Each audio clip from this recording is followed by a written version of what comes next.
Good evening, Babbles. It's Hilton Sterling Dresden here reporting for duty. Just wanted to jump in before this and address the elephant in the room, which is Mayhem is with us now, and it has ranked Rolling Stone #1 greatest album of all time, thanks to my vote. And we will discuss it ad nauseum very soon. It's just that we're not doing that yet. It felt important to say this. Thank you. Talk about all the things that I want to talk about. We'll just keep talking. We'll just keep talking. Just keep talking. Talking. For so long. Oh, we're babbling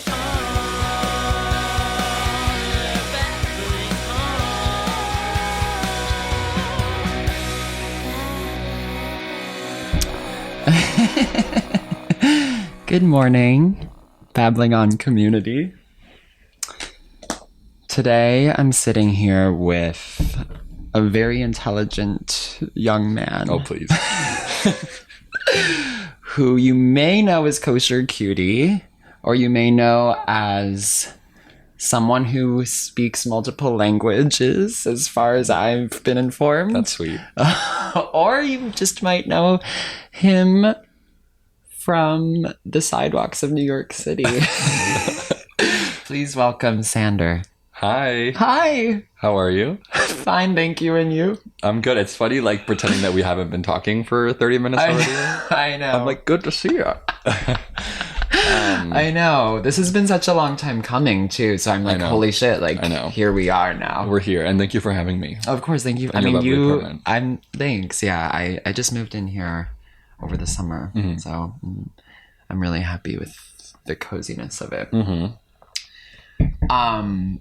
We have a lot to talk about. Yeah. We have a lot to talk about. We So picked much. a huge topic that really probably, with respect to the subject, should have been divided into multiple topics. Like 3 parts. 3 parts, and depending, who knows how long we'll go. I don't know what your schedule's like, but it might end up being divided in its release. Yeah.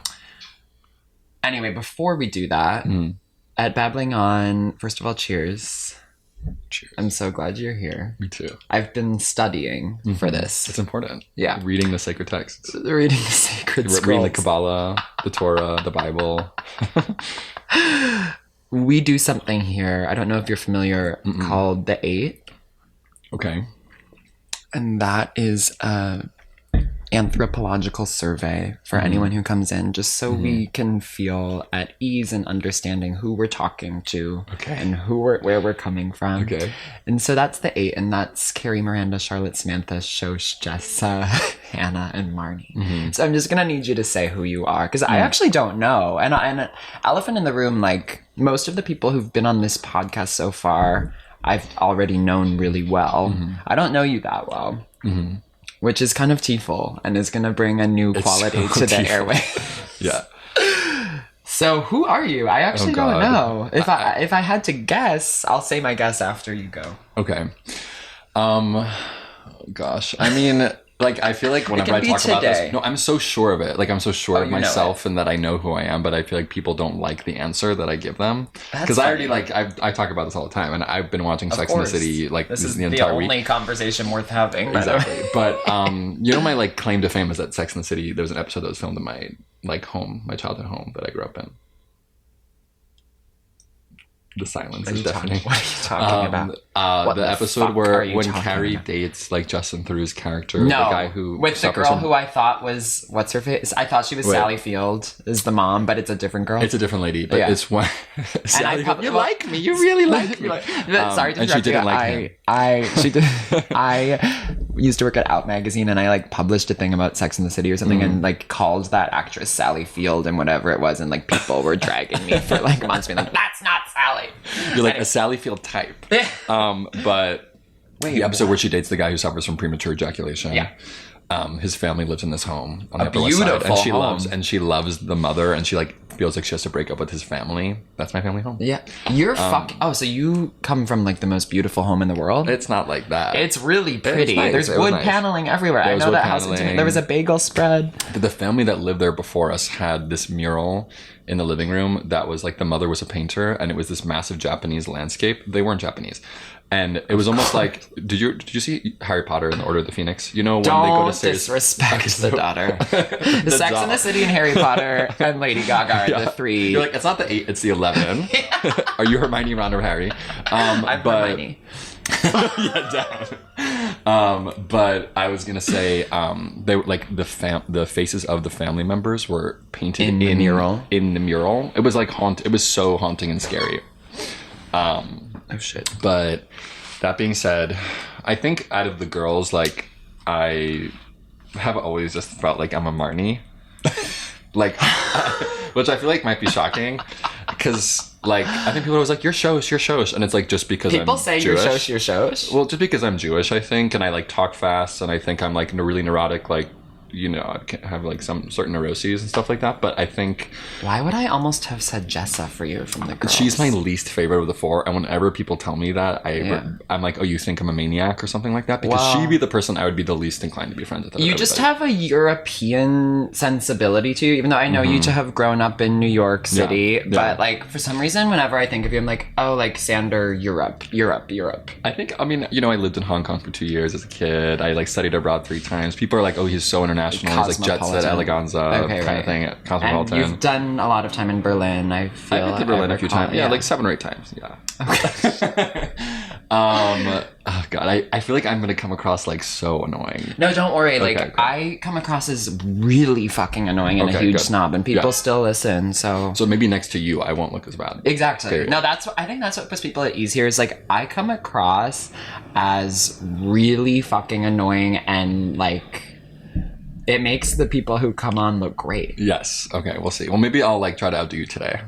Okay. Let the games begin. But wait, so are you going to say who you are in the 4-4 though? Because obviously girls is second tier to sex and. I know. I think for me, it's like more obvious that I'm like, out of the girls, I feel like I probably relate to them a little bit more, because I feel like they live in a reality that's a lot closer to my own. Whereas I feel like Sex and the City is like a New York where 9/11 never happened. Well, it's funny you say that, because you literally lived in the house where Justin and Sally were making bagels. Sally Field was doing her Oscar speech rehearsals in that kitchen. They like me. You really like me. But I think out of the 4, to me, I have a clear answer here. Okay, and I don't mean to throw shade. I think, but do people say they're a combination? Like, do they say that, or you have to choose one? Is like gun to your head, the gun will go off. There are guns. Okay, so one thing. Okay, couple there are things. guns on this always have been super end gun culture for a variety of reasons. Like, right. Put down the guns. Put down the gun. That said, and pick up the syringe. No, pick up this. I'm just joking. I just snotted all over myself. That said, in this podcast, there's a lot of raising pistols to the temple of the person on the couch with me, because like I have like a neurosis that I need to rank things. I need people to choose their favorites. Like, it has to be one then. It has to be one. No, but I do point the gun at you and make you choose some shit. So just, you have to say one at least. I mean, I think I'm a combination of Charlotte and Samantha. Holy shit. Because I think that makes complete sense to me now, but that's not what I was going to say. Because I think that I've like worked in a very corporate environment. I'm just seeing if I have a booger now. You don't have a booger. I don't. Okay. No. But you have 2 boogers. So you've worked in a corporate environment. I feel like working in corporate environments, given you Samantha qualities. Like, Carrie had $937 in her savings account and $750 in her checking account, and spent $40,000 on shoes, and was like in debt, and I think also treated people around her horribly, and was like completely selfish. So if anyone ever tells me that they think that I'm a carry, or anyone who like identifies as a carry, I'm like, you are the kind of person who, whenever someone's like, oh, I was hit by a car this morning, they're like, oh my god, yeah, one time I was in a car, and like, and then like, do you know what I mean? Like, everything is kind of, they're very self-absorbed. You just said a mouthful that is gonna bring tension to the room, because I have to. Do you think you're a carry? Do you think you're a carry? Oh, that's not. I'm a carry. We just broke the sound barrier. I mean, I think that's fine. I just think when people call me a Carrie, I'm like, do you think I was going to say I thought you were a Miranda. Wait. Wait, that's funny because, Miranda fucks. Miranda fucks hard, but then she goes through dry spells, but don't we all? She goes through dry spells, but she gets railed. Like, anytime she has a sex scene on the show, she is getting pummeled. Like, she's getting her back arched, and like there's a hand on one boob. Like, in the movie, the scene where Steve fucks her after they make up on the Brooklyn Bridge. Like, Miranda. Yeah, I mean, I think, I just don't see myself as a Miranda because I think she's so cynical, and I think I'm optimistic. I think I'm generally a really happy person. I think for me it's just about like her height and your height for some reason. I'm like, there's like the tall person. Well, it can't just because of physical attributes. And yet you can just kind of feel in your heart these things. That's why I'm like, I'm a Marnie because I'm beautiful. But I mean, Allison Williams is gorgeous. And when she came on screen in... What was the movie that she just done? No, in Megan. She was amazing. We cheered. That was one of the most fun movie theater experiences. She's a movie star. Yeah, she is. And that's why I'm like, she's my favorite too, because she is like, she's underrated, like an actual movie star and like a scream queen. And I agree. And I also think that actually a lot of times Marnie got shit that wasn't fair. Like, like on the beach house scene when she makes the duck and everyone's like, there's not enough duck. I'm like, well, low-key, like... She did only buy enough for 4. Do you know what I'm talking about? And like those gay guys were not great people, and they just wanted to be in a nice house. Yeah, they didn't really care about this. Like, I was kind of on Marnie's side for that. 100%. I feel like I've been on her side in most things. I mean, the Panic in Central Park is one of the greats. Arguably one of the best episodes of television ever made, and it's heartbreaking. If that ever happened to me, I would like explode. Oh, that hasn't happened to you? You haven't woken up at an ex-boyfriend's house and there's syringes on the floor? Not yet. Okay, well. Has it happened to you? I mean, no. Put down the Tina. I mean, I just think... Put down the Tina. Miranda, that's interesting. Well, okay, I actually think Charlotte Samantha for you makes a lot of sense now. Yeah. And it's actually a good spot to be. Because if I'm truthful, I say I'm a Carrie, but these days I've really sort of... reverted into some Charlottian tendencies. Charlottian. I feel like the last time I used Charlottian, I had an allergic reaction. Last time you tried on Charlottian. Yeah.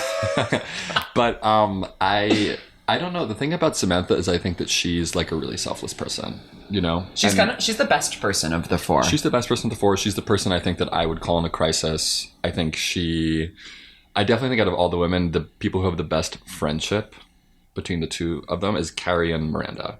I think they have like a real genuine friendship. Yeah.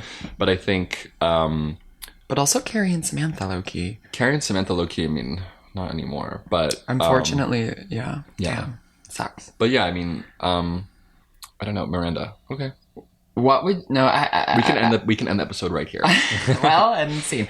I actually am moving to Charlotte Samantha hybrid for you. And did you want to say what you think I was before I said what I think I am? Like, would you have said Carrie?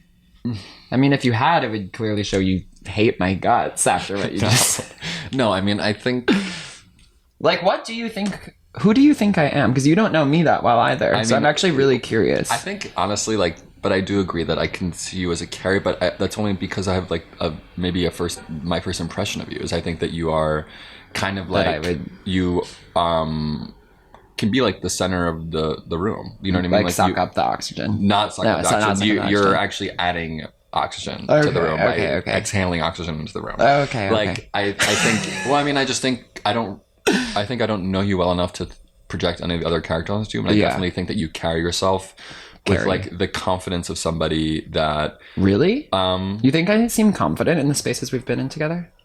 100%. You're kidding. I'm not. That's hilarious.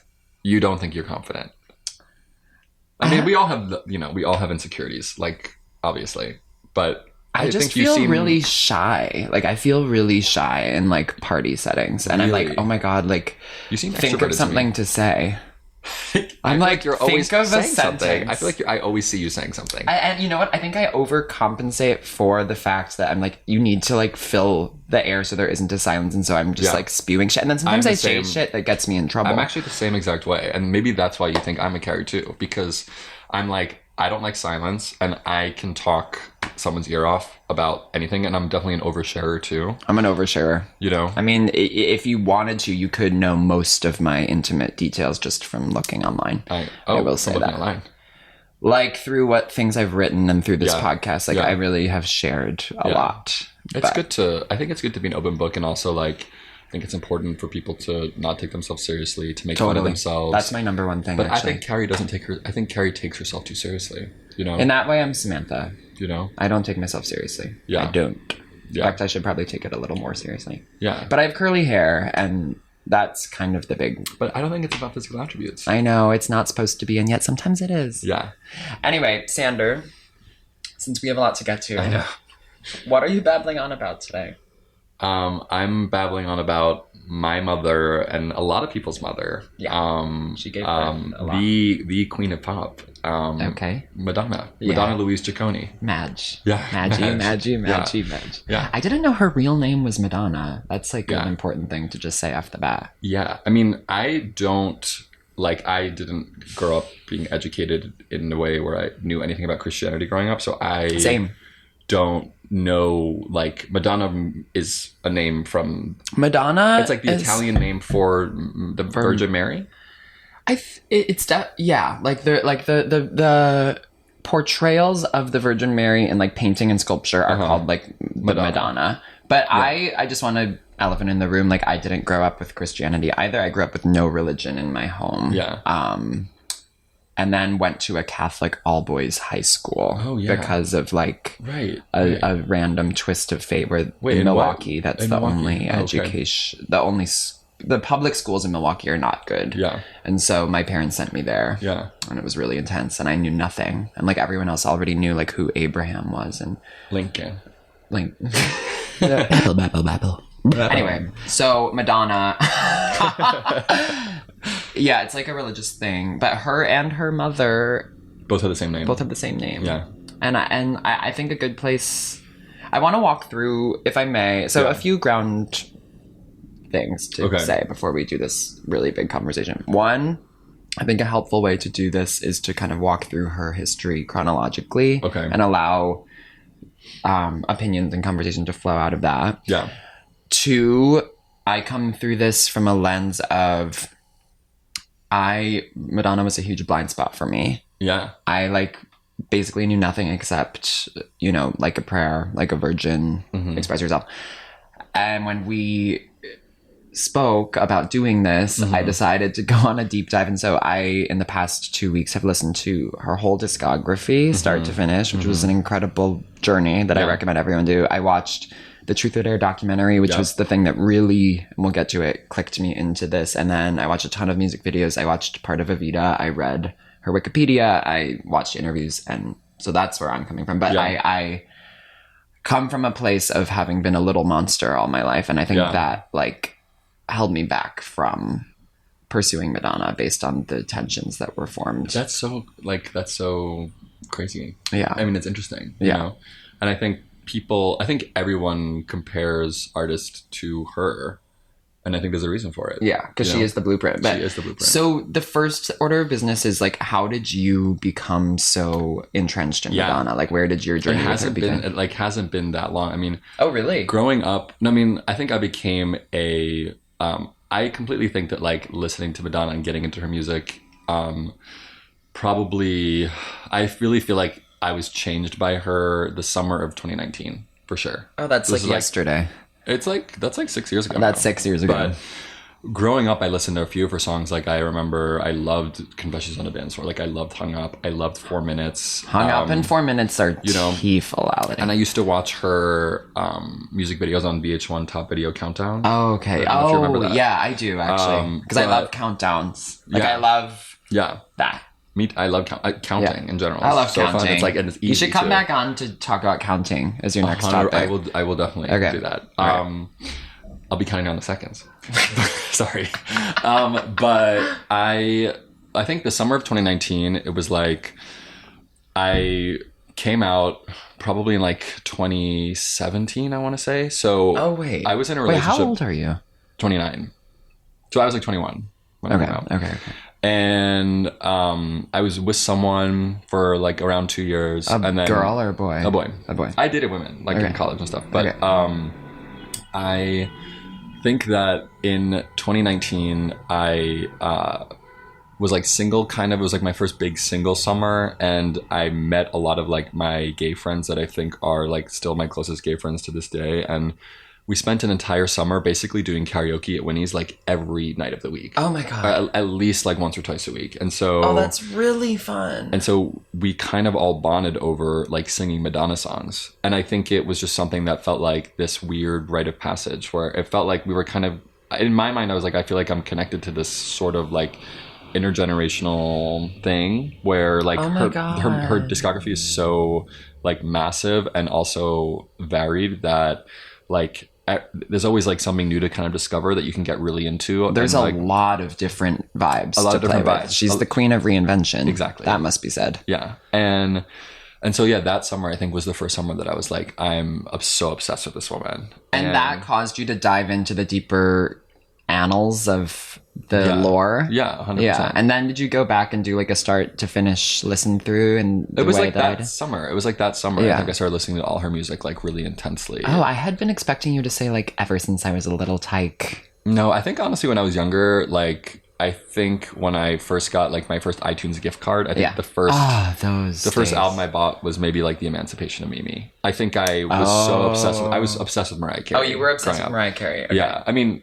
I was like this closeted boy who, you know, whatever. Did you know? May I ask? Oh, yeah. You knew. For sure. Down. Yeah. But I was like, I'm never going to come out of the closet. Like, I had those kind of... I was in a fraternity in my freshman year of college. Oh, like, my God. Yeah. Where did you go to college?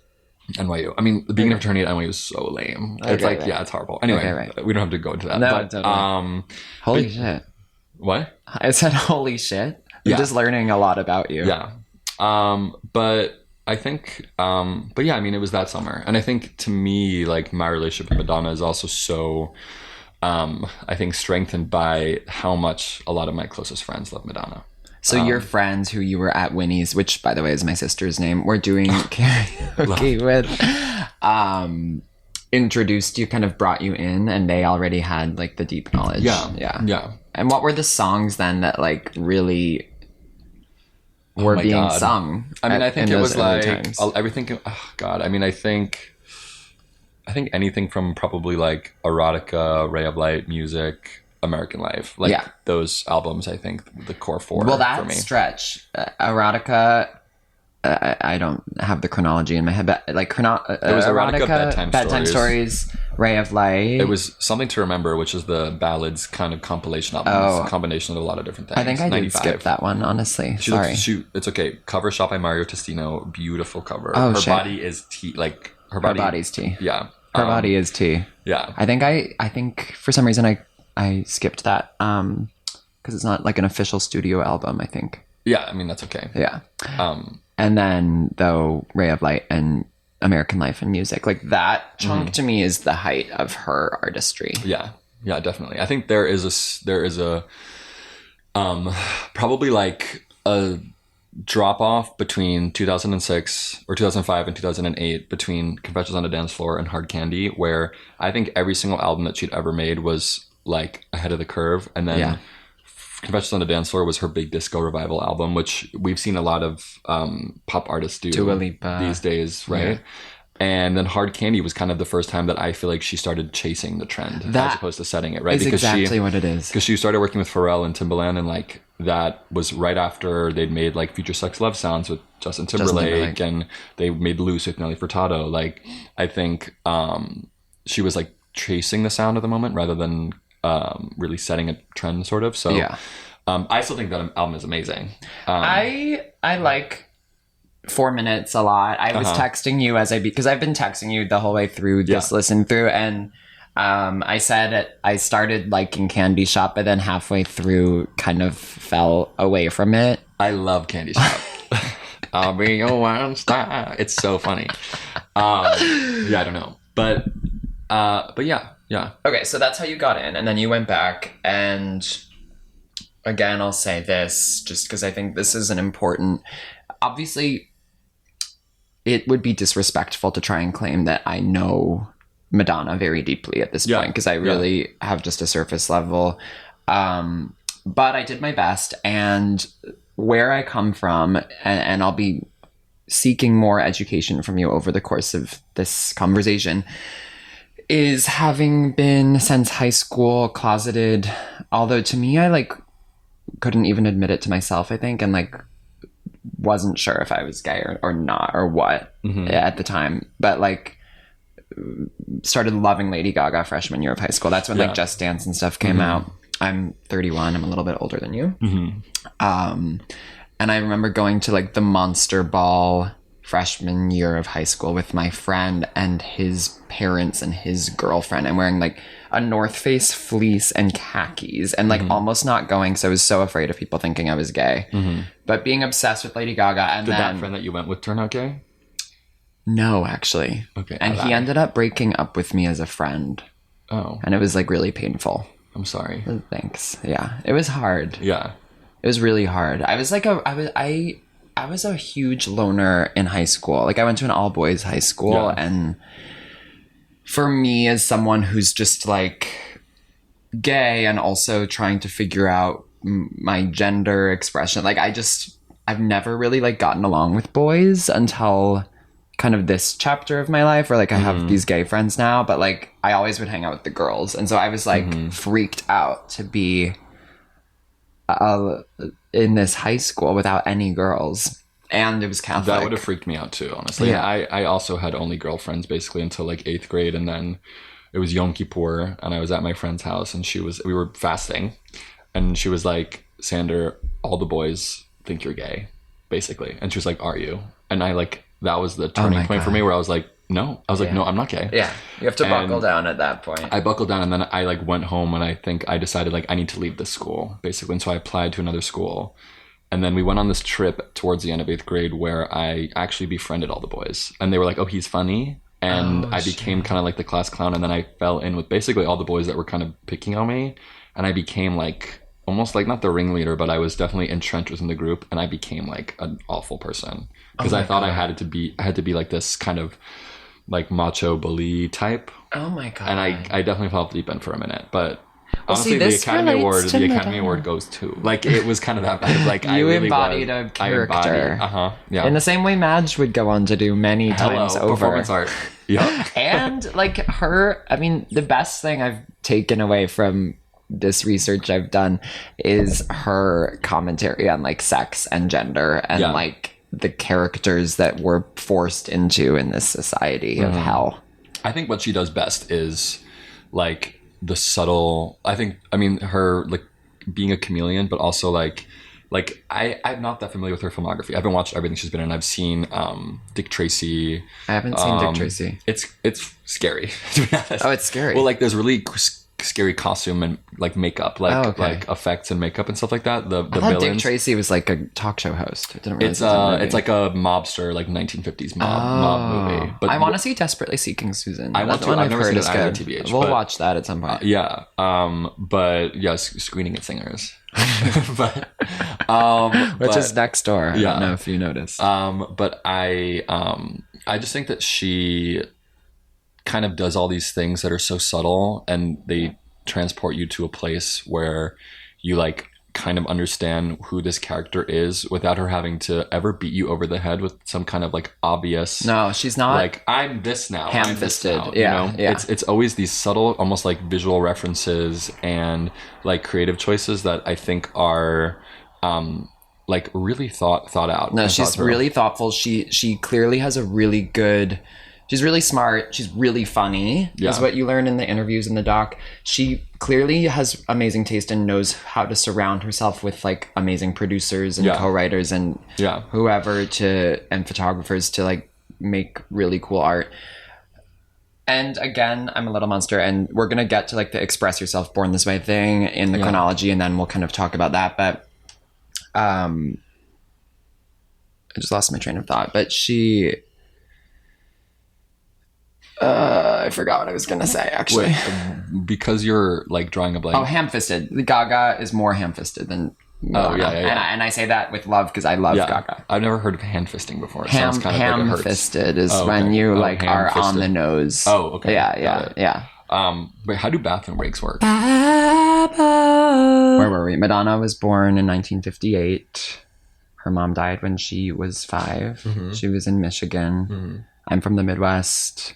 I also have a deceased parent, so I feel kinship with her that I wasn't expecting to find. I have a bunch of siblings. She has 7, I think. Yeah. I have 4. So I found these to be reasons to realize, actually, Madge and I aren't so different. And then the lore is she moves to New York when she's 17, 18. She was young. I mean, I don't remember the exact. And she has the quote is, it was the first time I'd ever taken a plane, the first time I'd ever gotten a taxi cab. I came here with $35 in my pocket. It was the bravest thing I'd ever done. Mm-hmm. I found that quote somewhere. I thought that was kind of gaggy. I mean, it's a crazy thing because now I think it's like this overwrought cliche where, the episode of 30 Rock where the Liz Lemon's walking on the street and the girl gets off the bus and she's like, $3, 2 bags, 1 knee. And she's like, say, where does a young prostitute get started in this town? It's so funny, but I think her story is really different, and the New York that she arrived to was an incredibly different city than the one we live in today, right? The Lower East Side was, I remember the Lower East Side when I was much 15 years ago, and it was so different than it is today. You know? So there weren't 18 sweet greens in every block. And I know. God, it would have been amazing to live in New York at that time. It was amazing, but I think it was scary for a lot of people and way more dangerous. And she had some experiences, I think, when she first moved here that were difficult for her. But I read about one in particular involving a knife. Yeah, I think the most significant part of that period of time for her is that she really she lived through the AIDS crisis, the height of the AIDS crisis, and I think she was so outspoken about it for the longest time. I think she talks about it a lot on. I think she talks about it on the Truth or Dare. She does. Well, she brings up Keith Haring and her New York. The Truth or Dare doc, which we'll get to, is about the Blonde Ambition tour, which is this masterpiece. The New York show was an AIDS benefit. Yeah. At least that show, if not more. There was a segment of the Celebration tour, which was her last tour that she did this past year. Oh, okay. And I saw it twice. I went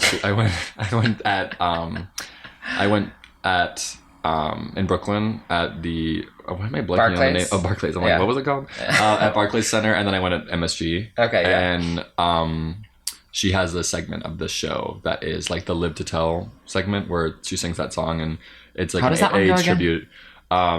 It's a man can never fall from that. It's a ballad. Okay, right.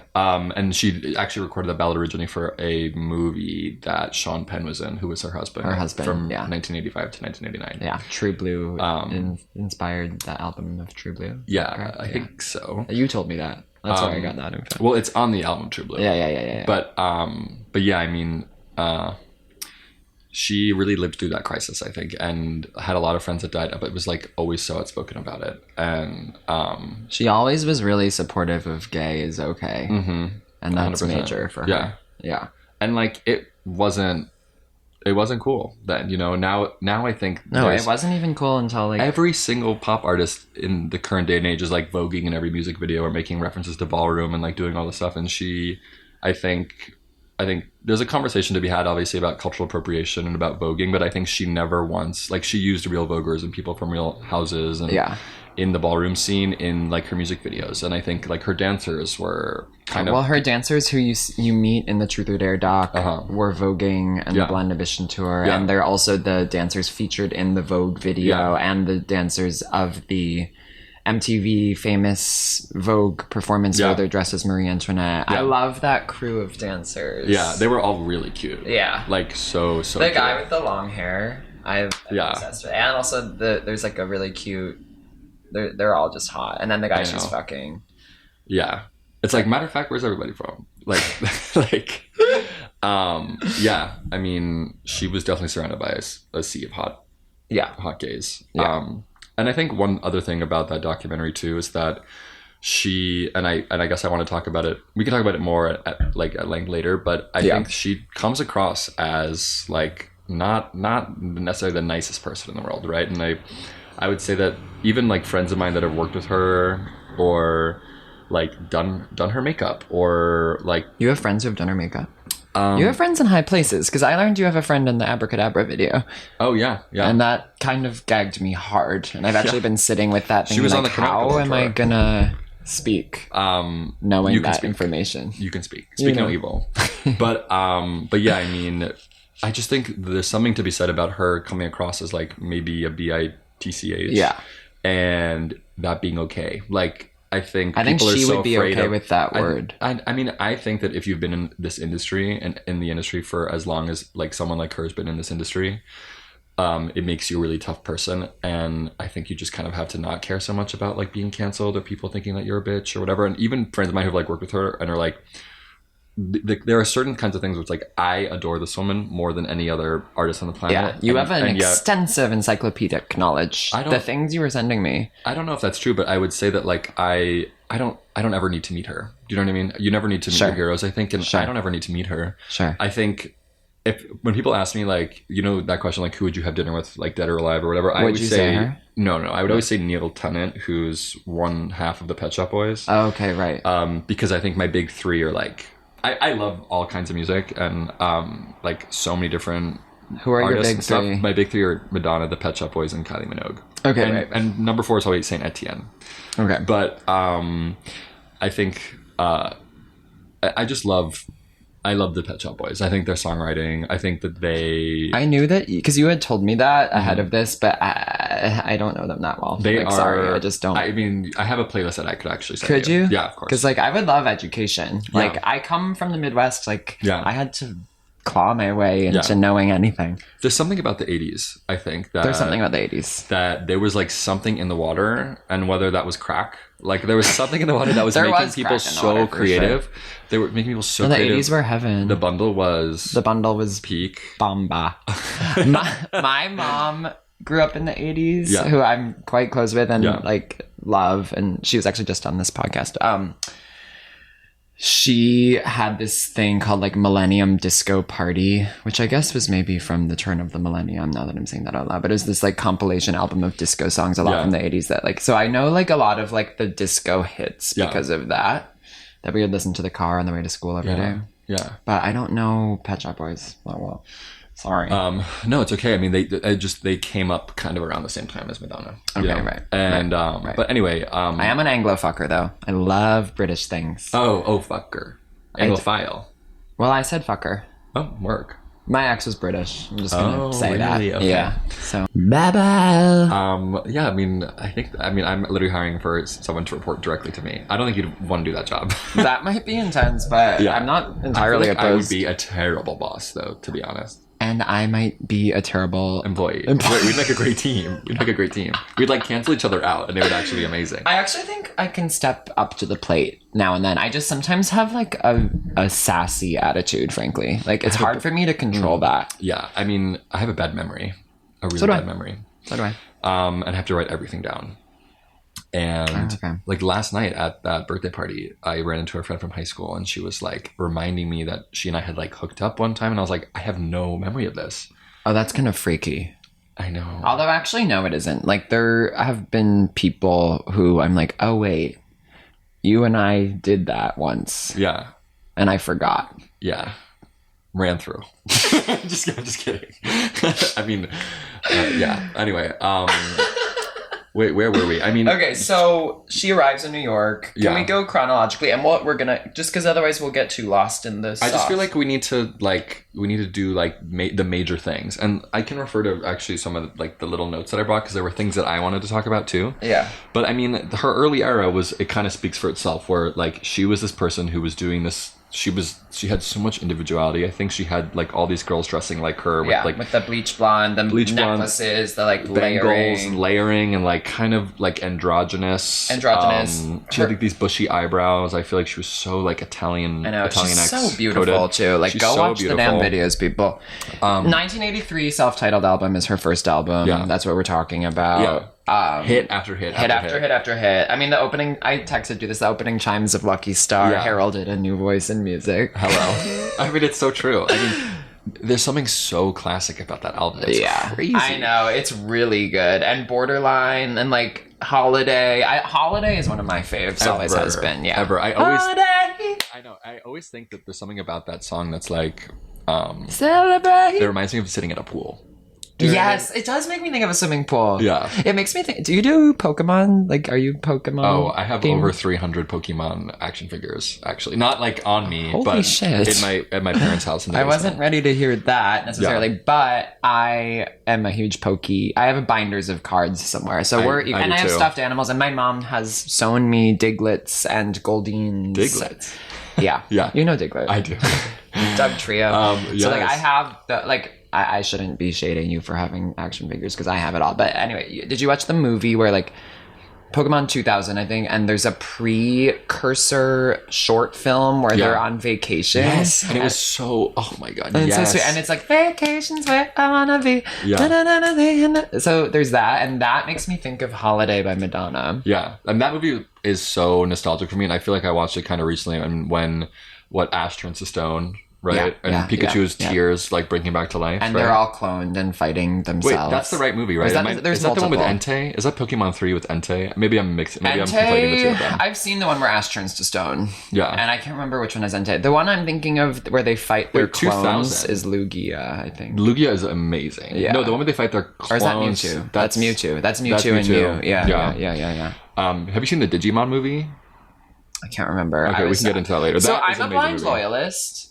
Okay. Like that, like, so like Gaga and no Madonna, Harry Potter, no Twilight, Pokemon, no Digimon. Like I would be like, I stand with the side I have chosen. I see. I mean, I feel like to be blindly loyal is to be, it's in the word, to be blind. To be blind. I'm humiliated because now I go to Madonna's music and personality and videos, which are so much like what make an artist, I'm realizing, and like what made Madonna is like, it's really, you have to watch the videos to understand. Yeah.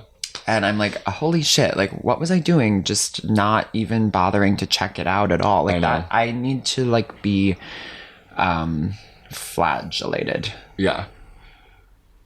I agree. Punished. I have nothing to say to that because I agree.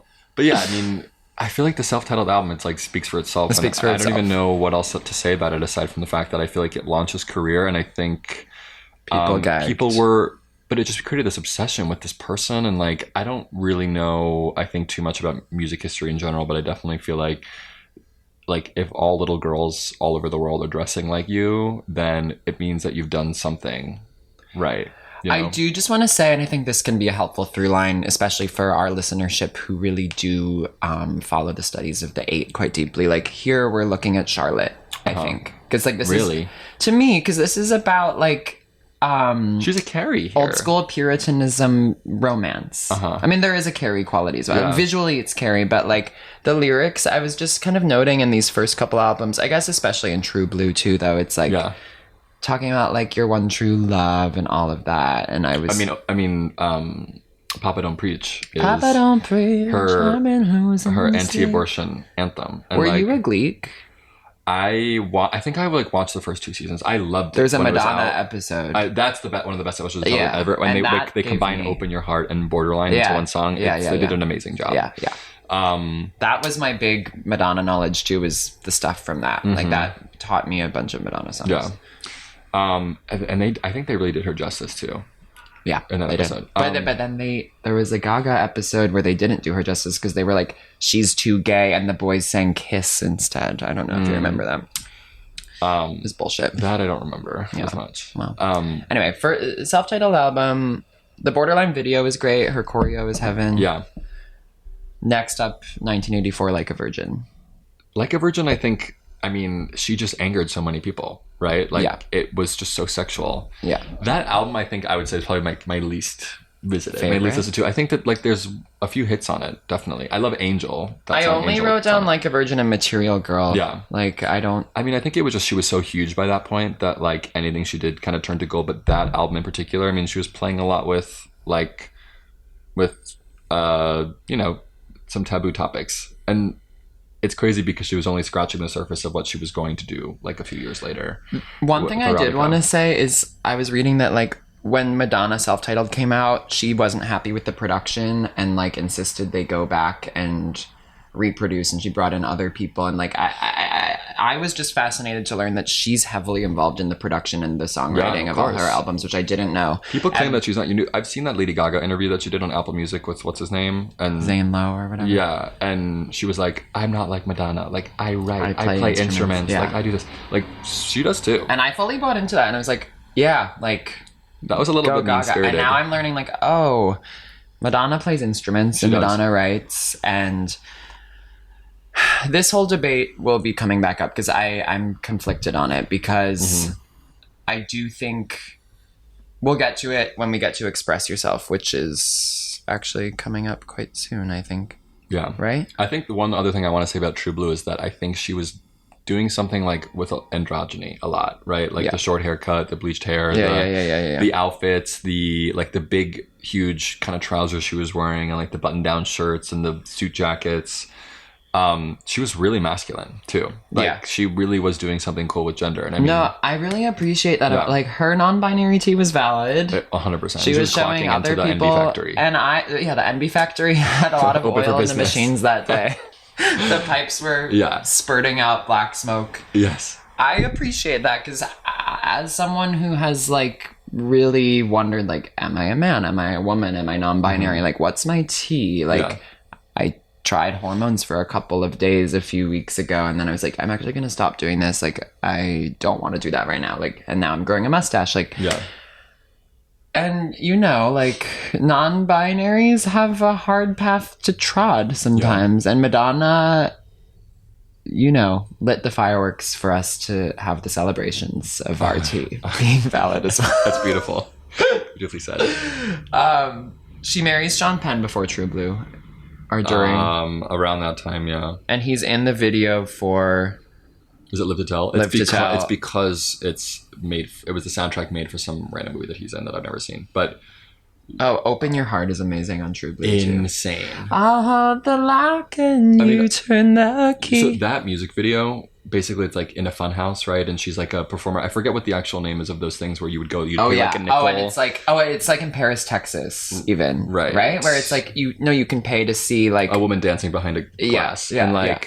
There's something so 80s about that video that it's like, I feel like in the 80s, like Michael Jackson and Janet and like Madonna, they use like children a lot in their videos, I think. A lot more, like capturing this childlike sense of imagination and also blending like, I mean, I listened to Father Figure by George Michael so much this week. Yeah. And I'm like, there's something kind of off about this.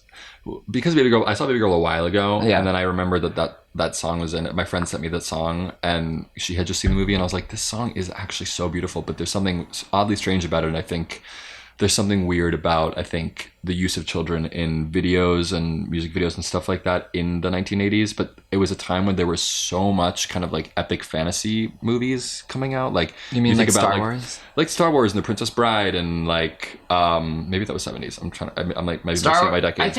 My mom is always like the 80s, and she loves Star Wars. So I'm assuming. But there was so much kind of fantasy happening at that time. And I think like, obviously there's like a child in the carnival and she comes out and she like puts her hat on his head or something like that and kisses him on the lips. Like there's something very odd at play there, but at the same time it's like all so innocent. I think too. It's innocent. It's so innocent. I mean, for me, like today it would be weird. For me, like, how do I say this? Like father son. I don't watch porn anymore. Oh. I stopped watching porn like 3 years ago. I was just thinking about that this week. I was like, actually, I feel like I'm not talking about myself necessarily, but like multiple people's lives would be better if they didn't look at it. I might need to babble this part, but like, I just stopped watching porn a few years ago. You might have to unbabble it. I might have to unbabble it. But like... See, I like... Actually, I'm not going to say. Anyways. But yeah, I mean, there's something interesting about it, but I think she just like... There's something so imaginative about it and like fantasy-like and nostalgic and...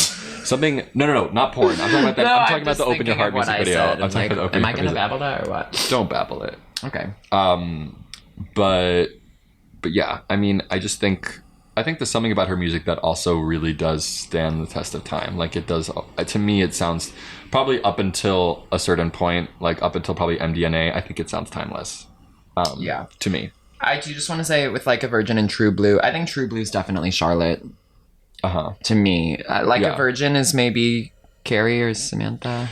What's T? I mean, True Blue and Like a Virgin, I mean, I feel like she's done, and I might be like conflating different eras here, but she has done so much kind of like Marilyn Monroe cosplay. And but you know, Marilyn Monroe as Jean Harlow, and like there was a Sabrina Carpenter Vogue shoot that just came out this week where like she's clearly referencing, like shot by Stephen Meisel, who made the sex book with Madonna, but like referencing Madonna as Marilyn, as Jean Harlow, as, you know, Marla Maples, as Tiffany Ariana Trump, as, I'm just kidding. But like, I think, she just is always paying ode to, I think, huge kind of moments in American culture and Americana in general. And she just has really amazing reference. Yeah. And her videos are amazing. And she's really smart. She knows her history. Yeah. I was gagged by that. I didn't realize that about her. Yeah. So wait, what's after True Blue? Oh, Like a Prayer. Like a Prayer. Yeah. Well, there's a few other things. Like there's this weird funky grunge thing. Yeah. I don't know but we don't need to really get into that. Let's move to Like a Prayer, which is 1989. Yeah. Wow, this is actually going to be a huge talking point now because obviously the song Like a Prayer is amazing and the video is everything, and I had never seen it. I don't know how I went the song without ever seeing that video. I think it's probably the best music video ever made. Like, yeah, one is that what you would say? I think one of them. Gun to your head. Gun to my head, the gun will go off. But I feel like definitely one of the best music videos ever made. I think when you think about impact and like iconography, I think her dancing with like her dress straps falling off her shoulders with the burning crosses around her, like, I mean, and the fact that you've never seen that, and like you've watched like the Judas video and you've watched like the Alejandro video, like did you not think like, okay, I'm seeing it now? Okay, well, let's do this. Okay, this is gonna be a lot of people out there know my history is a little monster, and so we must know that. Don't call yourself that. It's not nice. You've seen the video. Huge bitch. No, you've seen that video, right? No. Where someone's like, Lady Gaga brings a little monster out on stage, and someone's like, don't call him that. No. But I have seen a thing where it was someone, I forget the context, but someone was talking, like calling someone who she brought on stage. He was like in a wheelchair. And he was in a wheelchair. That's what I'm talking about. Oh, okay, yeah. Okay, so the whole thing was Lady Gaga, Born This Way, the song comes out, no matter gay, straight, or bi, lesbian, transgendered life are the lyrics. And it's like this gay Don't forget anthem. She said Orient. Don't forget she said Chola. She said all that. Whatever. I love my mother. Like, I don't care. My problematic mother. But the whole thing was, people are like, Born This Way is just express yourself, like with different words. Like it's a rip off of the song sonically. And I was like, what the fuck? And Madonna was like, yeah, it's reductive. And I was like, I'm pissed. Like, Madonna, don't say that. Like, this is crazy. Like, everyone stop. Like, it's a different song. And to this day, I hear that there's like the same sort of chord structure or whatever, but like, I don't think they sound that much alike. I don't have a problem. I don't think it's a ripoff of Express Yourself. I don't. But I think they sound similar. I think they... Okay. I don't think it's a ripoff, but I think they sound similar. I think what she said was really like dramatized. I think she was just being a little bit shady. Well, she's like aren't funny, we all like that? And aren't we all like that sometimes? Like she's just being a little bit shady, but because it's coming from her and it was like televised, I think it was really like drawn out so much. And then Gaga said it back. Like, you can say what you want, but like, I play instruments, I sing, like blah blah blah, and it's like that's all true. But Madonna, that isn't fair because it diminishes Madonna's artistry, I think. Yeah, totally. But yeah, I mean, that was not a nice thing for her to say necessarily. I will say Express Yourself is, to me, the better of the two songs. Like, I think it sound like the music video was directed by David Fincher. The song, no, so that's what the music video is top tier. I mean, it is like industrial 80s imagination. It's like you almost kind of see these weird elements of like like there's like Dark City, that Jennifer Connelly movie is kind of Reminds me those kinds of like sci-fi. It's inspired by the movie Metropolis, which I haven't seen, but when I was in Berlin, they were playing that at this theater called Babylon that I really like going to there. And that's gossip. That's gossip. And they had all these stills from it, and it looks so cool. And yeah, David Fincher was inspired by that movie. I read. Yeah. It's like my favorite music video that I watched of all the things I'm so gagged by the Express Yourself video. Yeah, he did an incredible job. He did an incredible job. Videos. Yeah, because he did Vogue, he did Oh Father. He did Oh Father, Vogue. He did Bad Girl. I don't know if you watched that one. I think I did. That is one of my favorites because it's like so cinematic. She gets murdered. She's like she works in like a law office. Is that one with like Willem Dafoe? Yeah. It's like so. She was in this film with Willem Dafoe. Body of Evidence, which is phenomenal. I actually watched it like a year or two ago with my an erotic roommate thing. It's an erotic thriller. She looks incredible in it. And I don't know, she just kind of put Pilates on the map for me. But but yeah, I don't know. The whole Express Yourself, Born This Way thing is unfortunate because they're both great songs. And you know what? A lot of music sounds like other music nowadays, doesn't it? So totally. It's just because these two people are so impactful and like we want to believe like and like Lady Gaga broke the mold in so many ways. Like just because one of her songs sounds a little bit like something. I mean, it's okay. Do you like her? I never even bothered to ask. Like, what's your relationship to Gaga? I really like her. I mean, I think she's great. I'm a fan. Yeah, for sure. I mean, but did you feel you had to pick party lines? I mean, if I had to choose one, my choice would be obvious. But I think like the Fame Monster is. I mean, gag. That boy is a monster. Insane. I think it's an insane. I think Dance in the Dark is like one of the best songs ever. That's like my favorite. Yeah, she looks good, but a boyfriend. Hello. That like turn off the lights so I can dance without feeling self-conscious. You know what I mean? That's what that's about to me. Yeah. I do want to say with the Express Yourself video, like very clearly though, I saw Alejandro. Yeah. And Judas too, I guess, but really like the Like a Prayer video. You mean? Not Express Yourself. No, Express Yourself I saw Alejandro because there were a bunch of dancers. Oh, yeah. And there were like shirtless men and industrial. Yeah. I thought you meant like more of like the religious iconography. No, like taking that away. Yeah. That in Like a Prayer. But I was thinking, because then in Abracadabra is very similar to Alejandro as well. But this reminded me of Alejandro. And then looking into her with the religious iconography and stuff, I was like, oh, this is very clearly like exactly what Madonna had done in her videos. And so I'm like, oh, okay, like Gaga wouldn't exist without Madonna. But then my other thing was there's an interview with Madonna where she's talking about how she hopes like her forwarding of the sexual conversation and like the liberation of people feeling comfortable talking about sex openly, which I am a huge champion of. Like, let's talk about sex. And it's not a shameful thing. But she's like, I hope this will pave the way so it's a little easier for the next person. And so my whole thing is like, well, here's the next person. And shouldn't it be okay for it to be a little easier for her then? And like it not to be seen as a ripoff. Yeah.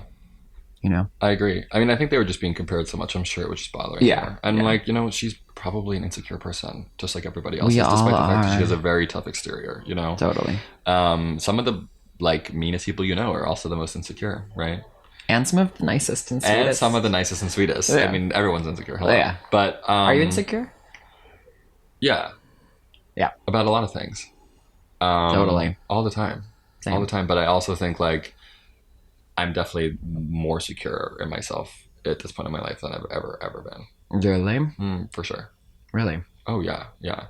I used to like, if I'd like smoke weed or whatever, I would not be able to look in the mirror. And now I'm like, I'm like looking in the mirror, but the lights are off. I low-key get that. But yeah, I mean, after okay, so yeah, Like a Prayer. Let's talk about. I feel like we should talk about erotica. Yeah, we just needed to like go through it, but now we're gonna get into the meat of things, honestly, which is this stretch of erotica. You had told me, and I took this very canon because I'm a huge ranker, as I've told you. Yeah, you said erotica was your favorite, so I like paid special attention. Yeah. So tell me.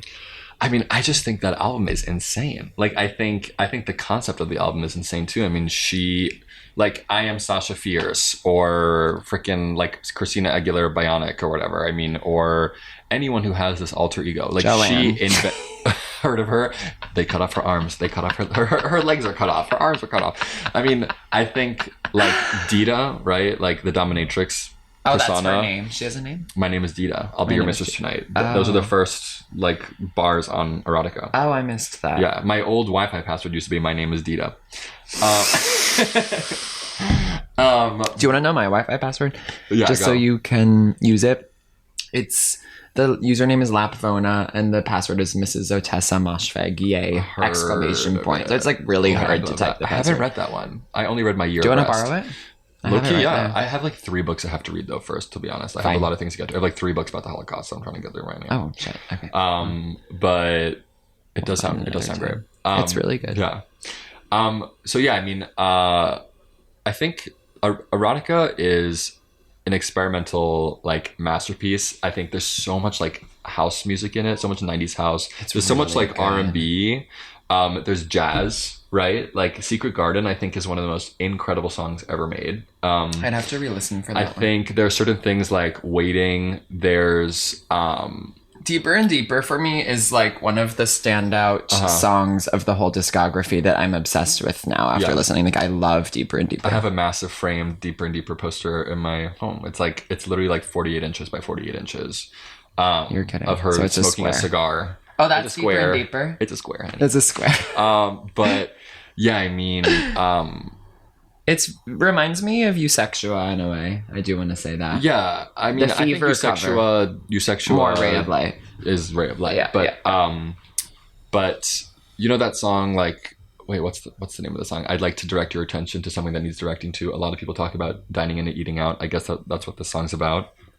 What one is that? Go down where it's warm inside. Go down where I She was talking about this on this interview I watched because the eating out thing. But I'm blanking on the name right now because I'm hungover and I'm drinking champagne. But that song is Christopher Walken was in the Bad Girl video. Yeah, too. Yeah. I just think that entire album about being like a sexually conscious woman who is like unafraid of being sexual, I think especially because of her connection to the gay community, and I think in the wake of the AIDS crisis is like an incredibly brave thing, because people were at the time, when you think about like the general consciousness of America, gay men, conservatives believed that gay men were being divinely like punished by God for like for sexual sin, right? Yeah. And she, as almost like, I don't want to say a spokesperson, but like almost like a spokesperson for the gay community, is saying like, if she's not a spokesperson, she's like, I want to fuck. She's like, I want to talk about sex and I want to fuck, and I don't want anyone to be ashamed of sex or like of sin or anything like that. Yeah. In this really conservative environment where people were dying, and she was fucking brave. She was fucking brave. She was fucking period. She was fucking so brave. I mean, I think at the same time, like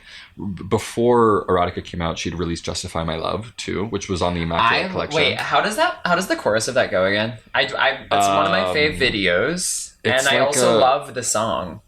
Yeah, but I forgot how it goes. You can't keep making me sing. I know, but I thought you would. Don't make me sing. Don't make me sing. But I have to play it. The video is one of my favorites. It's so sexy. It is really sexy.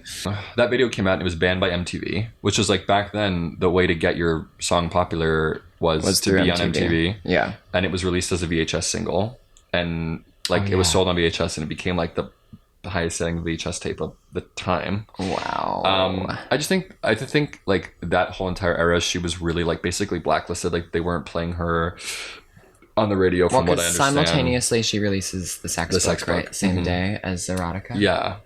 And I think people were just like, she's a complete, abomination or whatever. But she was doing something that so many people were afraid of, and I really do think it was like a response to the AIDS crisis. Well, I think it's like one of the bravest things. I mean, when we talk about how like your 8th grade girlfriends are like, are you gay? And you're like, no. And like my all boys high school, they're like, are you gay? I'm like, no. It's like, in a way, Madonna chose to be the opposite and be like let's have sex, gay is okay, in a time where things were scary. Like, she was brave as fuck. I mean, so that interviewer, like, I sent you that interview of the guy basically being like, I was disgusted by, like, you looking at your vagina and talking about your vagina, looking in the mirror at yourself and whatever. And she was like, well, I think that says a lot more about you than it does about me. Yeah. Like, why is it so sickening for you if, like, a woman is kind of interested in the reflection of her own, like, she's genitalia. Also just, like, unrattled by it. She's like, why? Like, and laughing, and she's silly. And in the Truth or Dare doc, which happened right before this, like, she's so silly. She's, like, making fart jokes. She's, like, funny, and, like, seems like someone we would hang out with and have fun with. 100%. I think it's just kind of crazy to think about, like, the fact that she grew up, there was no internet. She grew up in the Midwest. She moved to New York. She was just surrounded by, like, a lot of interesting people who are artists. And I think she absorbed a lot of that energy. I think she became a lot of who she was probably when she moved to the Lower East Side. And maybe she was, like, more of a conservative person when she moved to New York. But I think she, like, just had this mindset of, like, open-mindedness, I think, and really channeling that into experimenting. She didn't grow up, like, in a, remember when, like, I mean, it was really not, like, it was not cool to be gay up until, what, like, 2010. I mean, I don't know. No, like, when I was in high school, it was not cool to be gay. For sure. And I graduated high school 2012. Yeah. And I feel like now it's cool. Now it's like, I think it's gone like full circle, and it's like lame again. Oh, is it? Yeah, probably. Not that it's like lame again, it's just I think everyone is gay and it's like getting beaten over. I mean, it's like not cool anymore, it's just like passe. It's passe, yeah. Like, it's probably, I think ace is the next thing. Ace. That's asexual. Asexual, yeah. Oh, asexual. I'm waiting for non-binary to get really cool again, because there was a period where I'd say give it like 6 to 7 years. Yeah, I'm excited for that. It was really cool for a second, like when I first moved to New York, and I was like, I'm on fire, like I'm doing this. And then now it's like low-key people drag the dolls. But are they the dolls? They're not the dolls. Are dragging the envies. Can we look at the sex book quick, since you have it here? Yeah, of course. The sex book was major. You also have here a like Taiwanese. What is this? It's like a Taiwanese DVD that is like a collection of her music videos that I got at this store in Paris. So there's a store in Paris that's just dedicated to Madonna. Yeah, it's like called the Madonna Store. Okay. And they sell like other merch and stuff like that from the 80s and 90s, but it's mostly Madonna Store. Okay. There's like also this magazine that's like, it's called Icon. I didn't even. It's the quarterly publication of the official Madonna fan club. Okay, right. Are you subscribed? I'm not. I bought this at the Madonna Store. Can I take this out of the case? Yeah, you can take it out of the case. Okay, so this. Oh yeah, this is so clearly the Dua Lipa future nostalgia. Cover. Do you hear people outside? What is that? They're shouting. Whatever. But yeah. Wow. But yeah, I mean, what do you want to say about the sex book? I mean, I just think like... Okay, so the sex book, it's maybe a piece of art. It has a metal cover. She released this book in limited release. Yep. It now retails for a lot of money. Yeah. My name is Dita. I'll be your mistress tonight. It's featuring like really hot imagery of like softcore porn, gay, straight, NB, dominatrix stuff. The erotica music video is so fucking hot and features like intense bondage, and it's just like she's not afraid to like show sex. I think also this is a time when like this, she was also just saying like this exists, like this world exists, whether or not you want to believe it. Like she was just kind of letting people know that I think in this time in America, like we didn't really want to acknowledge that these things are real, and she's like, this exists, and like, this is what are you going to do about it? You can't really control people live their lives. I just think there was a lot of like probably censorship that was happening, and like here she is eating a man's butt. She's so which hot. is fun to do. Totally. I don't know. She's great. I just think this really like torpedoed her career for a second, you know? Do you think that? Is that true? It is what true. Happened? I just think she reaction? Was like completely condemned.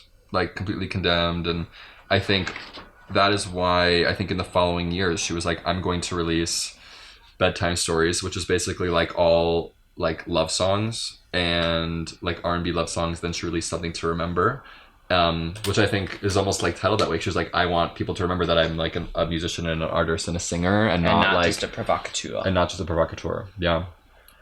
I think the sex book is brilliant. I'm so glad she did it. I think the photography is beautiful. Stephen Meisel is responsible for that. Oh, I don't want to get this damaged. And I think Erotica is an amazing album. I wanted to shout out that the Deeper and Deeper video has this quote in it. I can't remember if it's at the beginning or the end, where it says, "Beware, our idols and demons will pursue us until we learn to let them go." Do you have any like response to that quote? Because I didn't quite understand what it meant, but like, I guess radical acceptance.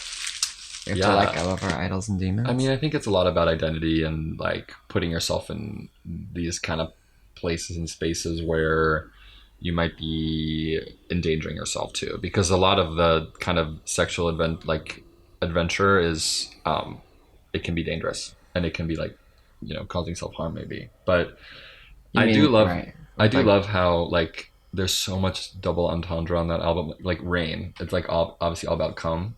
And oh my god, your love's coming down like rain, you know. Oh, I hadn't like I figured it out yet. It's coming. I mean, that song is so beautiful. Like it's such a beautiful song. That song could have been on the Parent Trap soundtrack, if you ask me. Like it's so innocent. It's so innocent. I love the Parent Trap soundtrack. Yeah, of course. I mean, yeah, L is for the way you look at me. My family like didn't believe that was a real song. What do you mean? It was real. They were like, "That's not a song." I'm like, "Yes." Oh no. They, you know, the song that goes like LOLOLOVE. Oh, that's Ashley Simpson. Okay, yeah. So I was like, that song, like that was not the Parent Trap soundtrack. No, it wasn't. But my mom and sister were like, "That's not a real song. You made that up." And I was like, "Yes, it is. It's real." Yeah. Anyway. Yeah, the black pixie wig in the Rain video. Yeah, I mean that was her Japanese era. Oh, right. That was her Japanese music video, kind of. And she was like sitting in that very futuristic metallic chair. It's like all like Japanese director, Japanese like set like extras and everything like that. I think she really she was experimenting a lot. Oh, the black shellacked hair forward where she looked like a statue in the Fever video. Yeah. I was gagged by. I went to my old roommate and I, Kyle, shout out to Kyle. Hey, Kyle. Thanks for listening. We snuck in. She performed like a few years ago. She performed at this crypto company. It was like a cryptocurrency company run by women NFT event, and it was like around Pride. You just said a mouthful. I don't know what, and I'm sure they're defunct and like completely bankrupt and like no longer exist. I actually know a lot of women in crypto, and non-binary. How are they doing? Crypto. They're T, but are they doing well? Like what's going on with crypto? Actually, right it's now? been hard. It's been hard as far as I'm aware. But basically, like, we knew that she was performing at this private event, and we went up to the front of the line, and luckily they were doing these VIP lists where it was printed out. So they were reading off paper, like the VIP list. It wasn't like a digital thing. So we looked over and I was like, oh, I'm Mohammed bin Salman. Like on the VIP list.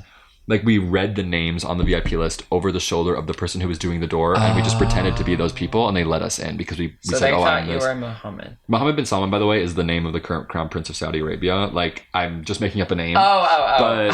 But I MBS, Mama. Shout out MBS.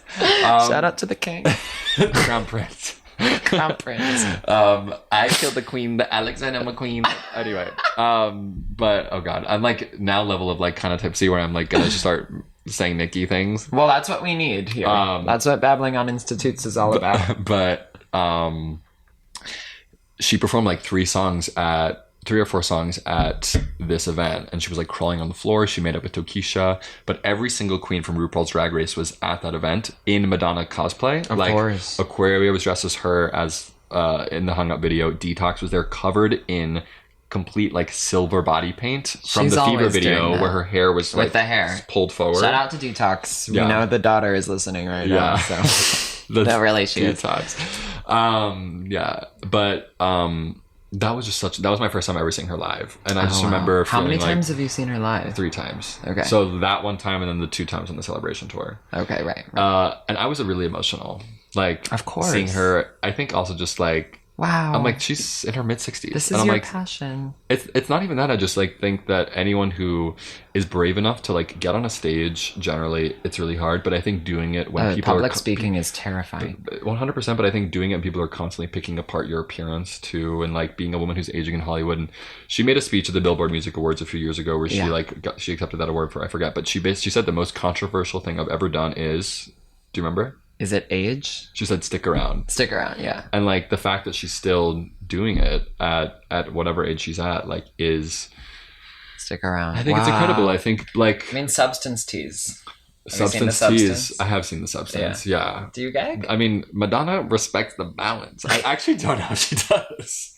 No, I don't know if she respects the balance. She's not respecting the balance. She's not respecting the balance. I say what you want. Like, I love your spirit, but like the balance has fallen. But women who respect the balance seldom make history, right? Isn't that the quote?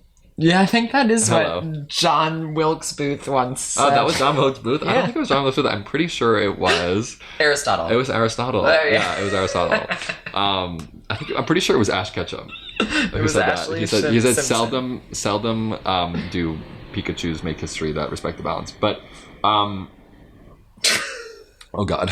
The balance? Oh wait, yeah. I mean, like, basically the substance you can transmute onto Pokemon 2000. Right, because it's like they're fighting their clones. Right. I think that was like a direct reference. Coralie. Do you think that's where Coralie Fajois got it? Coralie, it's Fargate. It's Fargate. Coralie her Faggot. last name is... Yeah, Coralie Faggot chomped on her goddamn lettuce in that movie. But yeah. So Coralie reheated... Coralie Faggot reheated Madonna's Pokemon 2000 nachos. Yeah. It feels wrong to like conclude a chapter of talking about erotica, but we do have a lot more to get to. Yeah. I do just want to say, because the Truth or Dare doc happened before erotica. Yeah. And that really, if anyone hasn't watched it and they're listening to this, God save the Queen, first of all. And secondly, that's what really converted me. Yeah. Officially to be like, oh, I love Madonna. Because I do. I exit this whole experience. I'm really happy that that's how you feel. You've found a new friend in Madonian studies. Like, I love her. I thought she was so funny and like cool and down to earth. And even when she was like bitchy or whatever in the film, like, you also saw like the human and whatever. What is there to say about that? Like, her brother, she was dating Warren Beatty. Oh, Sandra Bernhard. Oh, I wanted to say this because I have a friend who's 56, who's a gay man, who I saw this week. And I was like, can I just like ask you about Madonna a little? Because I'm doing this thing. And he saw the Blonde Ambition tour, which is what is chronicled in person. Whoa. Which is what's chronicled in the doc, and in New Jersey. And he wasn't out yet. Mm-hmm. And then he saw the Truth or Dare doc in theaters 3 times in Manhattan, where he lived in 91. And he said it was just, and he came out like between seeing the show and seeing the movie, and he just said it was like magnificent. Anyway, it was playing in theaters everywhere, like selling out. Like, it was the highest grossing documentary of all time when it came out. Yeah. It's just amazing, I guess. Yeah, like it really is. And I think they play Truth or Dare in it. That's why it's called that. Yeah. Yeah. I just think like I think she comes across as like someone who, I think she just acts a lot like a man in that, you know? And I think she's running the show. Like, what is she supposed to be like? Do you know what I mean? I think that's the question. It kind of is like, people are so critical of her, and like, she is bossy or whatever. Like, these are all like old conversations that I think now we roll our eyes about. Like, why are you calling a woman bossy? Like, you would never call a man that. Like, these are things that we've talked about so much, I think, as a culture. But back then it was like, we hadn't talked about it. And it's like, you didn't see a woman who was kind of like, both kind of taking equal parts of like being in charge of running the entire show and running all the operations, and also like doing a little bit of like self-objectification, like being a little bit of a sex symbol too, you know? And like, and you can be horny and still empowered, and you can do both. And I always think about that when I put on my, you know, my white tank top and I go out for the night as a gay man. Also, so Sandra Bernhard is this like comedian who's in the doc, and I just wanted to spill that my 56-year-old friend was giving me tea that he He like basically told me not to say this, but whatever, and it doesn't matter. Like he worked at this modeling agency, and I guess one of the models was dating Sandra, but they like heard over the phone when like Sandra was calling. Like there was tea that I guess like Sandra and Madonna had been like hooking up or something, and there was a love triangle happening. They had some kind of relationship. Madonna dated like I think Sandra Bernard potentially, and then she also dated that model. I'm trying to remember her name, Kim something maybe. But she had relationships with women. I think Sandra Bernhard scares me a little bit, to be honest. I'm not going to talk about her. Okay, I feel like I'm surprised. I actually, for some reason, went into this thing like, oh, like Sandra's going to love when Sandra comes up. I just feel like she seems like, you know, those people that kind of have like bad vibes. I get bad vibes from Sandra Bernhard. I'm sorry, I'm not afraid to say it. Who else do you get bad vibes from? Oh my God. Actually, so many people. Some people that we both know. I'm just kidding. Oh! I'm not gonna do any Lashon Hara today. What's Lashon Hara? Yiddish for gossip. Oh, okay. Yeah, but I mean, gossip. Walk a mile. I have to puke. I get deeper and deeper, further I go. Okay, so anyway, do you want to talk about bedtime stories? Yeah. Wait, when is bedtime? Oh yeah, bedtime's next. Okay. David Letterman is also happening around this time. Oh yeah. Where she gives the panties to him. She's like curses a lot in that movie. She curses a lot. Yeah. I found that interview to be tea-ful. I liked her a lot in that. Mm-hmm. I like her playful spirit. Yeah. I actually low-key... This is going to sound crazy. Go ahead. I kind of saw myself in the way she presents herself on David Letterman. Mm-hmm. In the way... Not that I'm like... I don't know. I just was like, oh, like that's kind of how I talk to people at parties, I feel. Where I giggle a lot at what I say. Like I giggle at my own thing. I think if you're not making yourself laugh, how in the hell can you make somebody else laugh? Can I get an amen? Like, I think, yeah, I mean, I definitely laugh at my own jokes more than anybody else. I make myself laugh, and that's my saving grace. Like, if I couldn't do that, I'd be dead by now. 100%. You have to find yourself funny. I think that I'm funny. I think that's the issue with most comedians. I think non-comedians who find themselves funny, it's like, that's great. Yeah. You know what I mean? But then comedians. Well, I mean, if you want to go into comedy professionally, you have to find yourself funny, right. Obviously, but right? You have to pretend like you don't. Just pretend like you don't. Yeah. There's some humble pie being eaten. Why am I like about to fall over and pass out? No, literally. Like wasted. I mean, also like after the bender of a weekend that I just had, like the fact that I'm even I was impressed. I kind of was waiting for you to be like, I'm dead, like I can't come. Well, I woke up this morning feeling that way, and then I was like, I'm gonna have an energy pill, drink a Celsius, have a coffee. I'm like, I appreciate that you came. I actually think when people bail, it's like, fuck you. I don't like doing that. I don't like when people bail. And if I did, I would have to come with such an elaborate lie. Yeah. And I don't think she's going to listen to this, so I'll tell you a story about a really elaborate lie I once told. Okay. Well, she probably will listen. She won't. Okay. She won't. Well, but you'd be surprised at how far this podcast is reaching. Really? I want to see the numbers. But basically, I was at a job, and I had a job interview after work at a production company.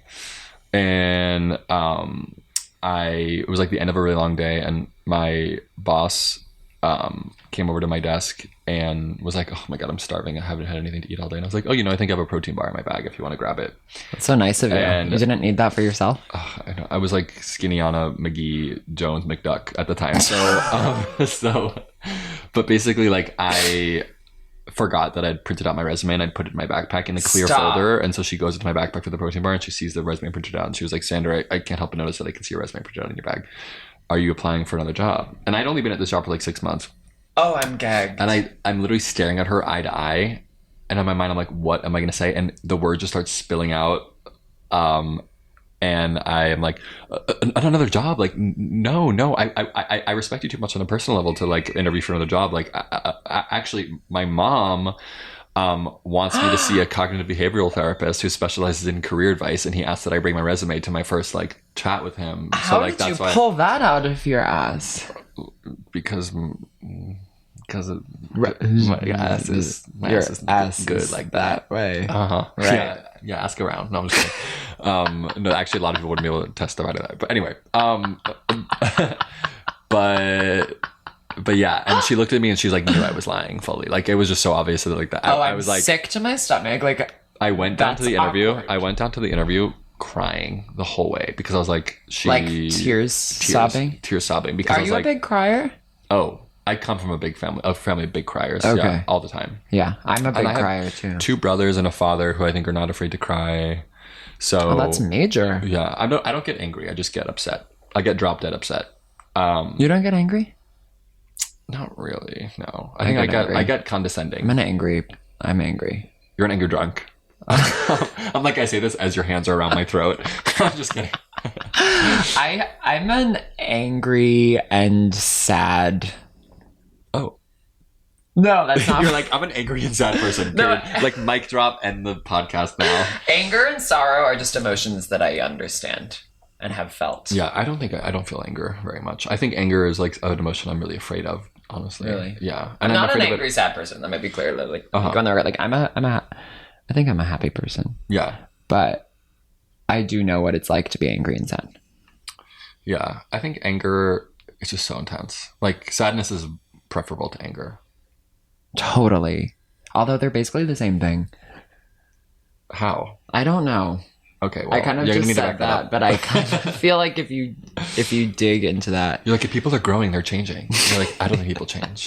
Well, if you're getting older, Are you doing changing. the bridesmaids thing? Yeah. I actually am on the side where people do change. People definitely change, but I also think people remain the same. I kind of think they don't. But they grow. I don't know. I kind of think by the end of your life, like, you don't have any of the same cells as at the beginning of your life. I mean, I agree with that, and I think also there's something about like, I don't know. I think we're different people. I mean, I ran into someone from high school last night at that party. Right. And like, I was just like, oh, this girl, she's probably the same girl, but I actually think she's changed. Like, she was different, wasn't she? She was really cool. She was great. She seemed chill as You fuck. weren't there.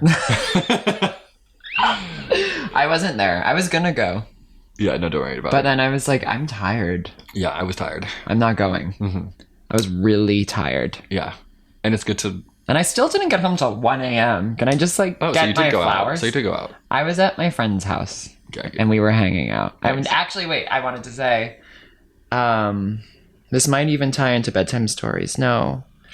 We played the thing you sent me. I could be your sister. I could be your mother. I could be your friend. Even be your brother. But I'd rather be lovers. That's right. Do you like that album? Wait, is that off Bedtime Stories? Bedtime Stories. Yeah. Okay. Well, I'd rather be your lover. The thing that we played was the trance remix you sent me of What It Feels Like for a Girl. And that's on music. And that isn't that on Ray of Light? That's on music. Oh. Okay. Oh. People were shot. People were killed. So that changed my life. The trance thing last night. We were dancing to it. That is my number one favorite song of all time, probably. The trance remix of What It Feels Like for a Girl. Whenever that plays at a party. I was screaming. Yeah. Because two of my friends who I was with went to the party you were at. And right before they went, we played that. Yeah. And we were gagging. And I was thrashing my head so hard that I got a huge headache. And that's part of why I didn't go to the party. But anytime I've ever had a birthday party or anything, we have to play that song. And that's always the pinnacle of like when I dance with like certain friends. Like my friend Josie, we go crazy. Okay, so that's the tea. Yeah, I mean, that scratched my spine. Yeah. If you catch my drift. I mean, that song generally, and I think we can get to that album. I mean, I feel like we've been talking for 4.5 hours. We have. Someone might have to, whoever's listening to this might have to play it on like 2.5 times speed. No, like, I'm sorry, but like, here's my thing is like, when I listen to a podcast, I want it to last as long as possible. Okay. So I don't really give a fuck about that. Okay. But I like something that's like 10 minutes long. I do know you have to dog walk, but whatever. Sorry, like, we have a lot to get to still. Yeah. So, yeah, let's do bedtime stories first, though. Yeah. The song Bedtime Story I was intimately familiar with because it was on a playlist that my friend had given me, and I listened to it a lot. I mean, just think about Bedtime Stories, though, as a response to erotica. I think that's like a really good setup for it because I think she was like, I need to just kind of do some easy listening music that isn't controversial, that's all about love, and remind people that I'm not just trying to be a like sensationalist kind of provocative person. But I think the music videos that she made during this time, I mean, Take a Bow, I think is one of like the best. Go on and take a bow. That's Rihanna. You're right.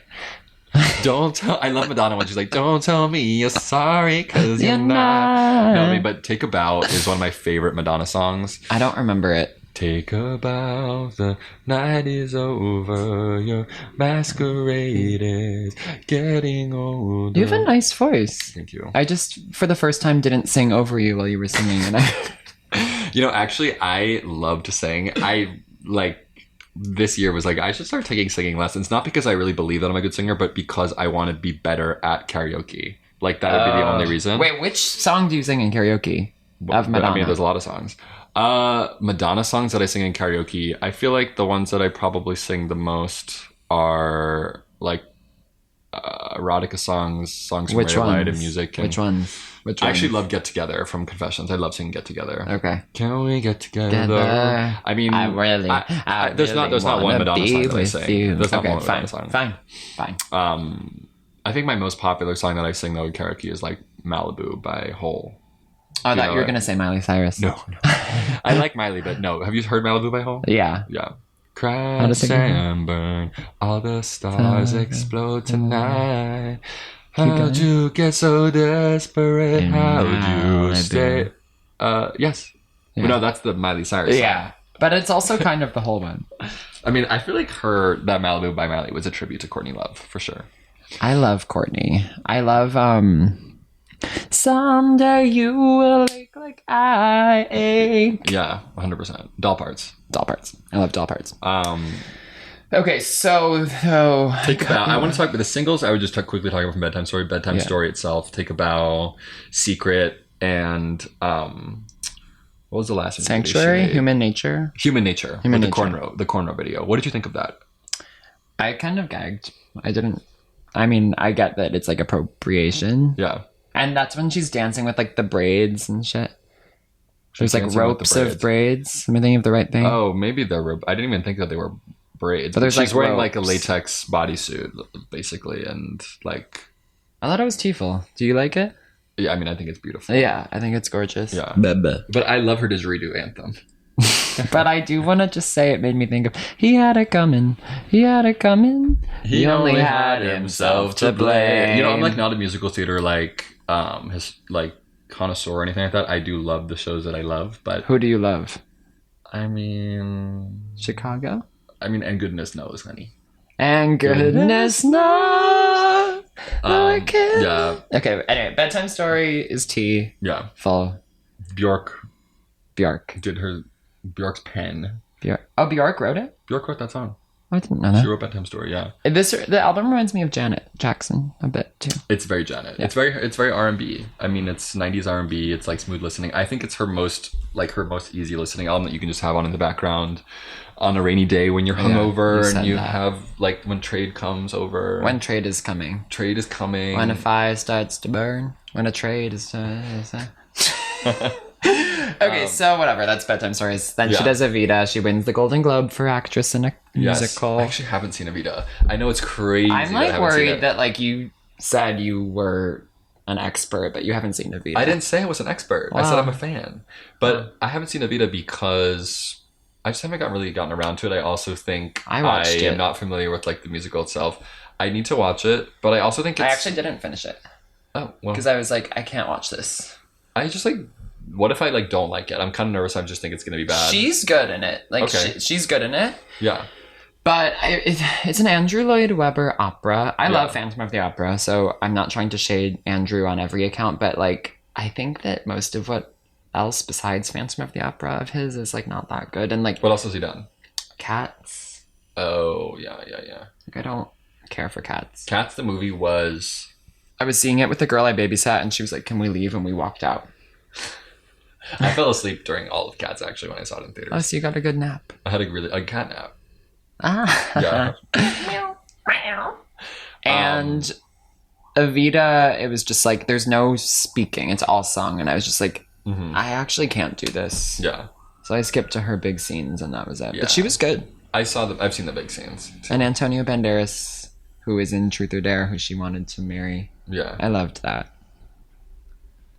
Yeah, I have nothing else to say about Evita because I haven't seen it. But the one significant thing I want to say about Evita generally is that she was doing her vocal training. Lessons. She did vocal lessons during that time because she was taking on this big role that was kind of made famous by Patti LuPone's performance. Patti LuPone, by the way, who said horrible things about Madonna publicly, which I think is... She did? Horrible things. What did she say? She said she's a movie killer, that she's like a terrible actress. She said very horrible, uncensored, just like cruel things about that her. Bitch. Yeah, I mean, it's a little bit dark-sided. That's all I'm gonna say. I'm gonna take Madge's side over Patricia's. I agree. Patricia, Madame Ciccone over Patricia Luponi. Did you listen to Madame X, by the way? I listened to the whole discography. You know, my dare to question that. My favorite thing about Madame X is that, like, she had been living in Portugal, by the way. I know I'm jumping. I know. I actually know about Madame X because I went to a for Paper magazine. I wrote this thing of, like, the premiere of the documentary or whatever. Okay. And so I went and Madonna was there and, like, did a Q&A and I watched the doc about Madame X. Yeah. I mean, 2019 was a crazy time, but, like, when... I really wish I'd gone to her BAM residency that she did, where she performed like 30 nights in a row at BAM. Maggie did a BAM res? Yeah. She performed like the Madame X show. Like Maggie did a BAM res. She did a BAM res, yeah. And but her whole entire thing with Madame X is like she was living in Portugal because her son David Banda was in the soccer, like doing the soccer program in the country. Okay. So she was living there for a really long time, and like the whole time she's doing like Madame X is all her Portuguese cosplay. It's like her I'm a Portuguese lady. Yeah. And one of the, I forget if she goes to like Cape Verde or like Sao Tome and Principe, like one of the former like Portuguese colonies essentially, like, and there's a song called Batuca on that album. Batuca. That is like a lot of drum beats, and I just think it's hilarious. I think it's hilarious, like that she's this Portuguese spy. Basically, it's so amazing. I'm telling you what, like she does these characters. She's like Jennifer Garner in Alias, like with all the wigs. I didn't watch Alias, but I get the tea. Yeah, with the wigs. I think you would like Alias a lot. You do? Yes. Think that about me? Yeah. What are your favorite TV shows ever? Sex and the City. Girls. Your top three. I do love, I love 30 Rock. Mm-hmm. I really like Big Little Lies. Okay. That's Even cool. season 2. That's cool. I love Game of Thrones. Whoa. Yeah. Whoa. I'm a huge fantasy person. Me too. Really? Yeah, like fantasy movies and stuff like that. Same. But I think... Do you know what Warhammer is? Is it in the 80s?